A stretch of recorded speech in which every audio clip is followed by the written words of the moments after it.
Vous la reconnaissez. Il s'agit bien entendu de la Joconde ou Mona Lisa, ou encore Portrait de Mona Lisa par Léonard de Vinci. Elle a été réalisée au début du XVIe siècle à Florence, en Italie, et appartient au mouvement de la Haute Renaissance. Il s'agit du portrait de Lisa Gherardini, épouse de Francesco del Giocondo. Acquise par François Ier, cette peinture à l'huile sur panneau de bois de peuplier est exposée au musée du Louvre à Paris. Et celui-là, vous le reconnaissez ? Il s'agit bien sûr de Guernica, une peinture du peintre espagnol Pablo Picasso, réalisée en 1937 à Paris. Il appartient au mouvement cubisme-surréalisme. Picasso réalisa cette huile sur toile en réponse à une commande du gouvernement républicain espagnol pour leur pavillon de l'Exposition universelle de Paris de 1937.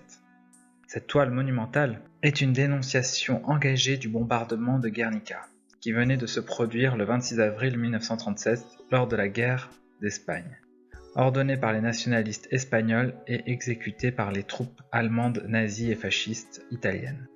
Ce dernier tableau est bien sûr La Nuit étoilée, une peinture du peintre néerlandais Vincent van Gogh, réalisée en 1889 à Saint-Rémy-de-Provence, en France. Il appartient au mouvement post-impressionniste. Le tableau représente ce que Van Gogh voyait de sa chambre qu'il occupait dans l'asile du monastère Saint-Paul de Mosole à Saint-Rémy-de-Provence en mai 1889.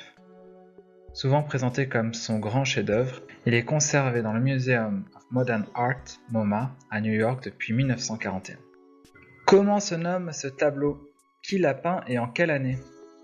Il s'agit bien sûr de La Nuit étoilée de Van Gogh, en 1889 à Saint-Rémy-de-Provence. Et celui-là ? Il s'agit de la Joconde de Léonard de Vinci, au début du XVIe siècle, à Florence. Enfin, ce dernier tableau représente Guernica de Pablo Picasso en 1937 à Paris. La Nuit étoilée, Van Gogh, la Joconde, Léonard de Vinci, Guernica, Pablo Picasso.